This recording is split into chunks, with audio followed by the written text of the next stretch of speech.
આજ રોજ જે સોશિયલ મીડિયાની અંદર એક ગૌમાતા સાથે દુષ્કર્મ કરતો વિડીયો વાયરલ થયેલો છે તે દિયોદર તાલુકાના ભેસાણા ગામનો હોવાથી અમને જાણ થતાં અમે તાત્કાલિક જ ગૌરક્ષકો અને જીવદયા પ્રેમીઓ દિયોદર ખાતે દોડી ગયેલા અને પોલીસને જાણ કરતાં તાત્કાલિક ધોરણે પોલીસે કાર્યવાહી કરી અને આરોપીઓને પકડવાની કાર્યવાહી કરેલી છે।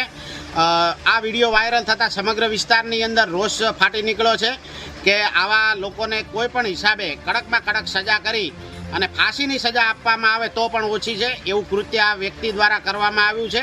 તેથી અમારા જીવદયા પ્રેમીઓ અને ગૌરક્ષકોની માગણી છે કે જે કોઈ વ્યક્તિઓ આની અંદર સંડોવાળા હોય એમના તમામના ઉપર કાયદેસરની કાર્યવાહી કરવામાં આવે અને એવી કડકમાં કડક સજા કરવામાં આવે કે ફરીથી આવું કોઈ કૃત્ય થાય નહીં।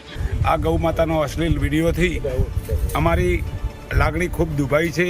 અમારા દિયોદર તાલુકાના દરેક ગામડે ગૌશાળાઓ છે અને આવા અશ્લીલ વિડીયો વાયરલ થાય તો જેમાં અમારા હિન્દુ સમાજની આબરૂ પર નીલામી થાય છે।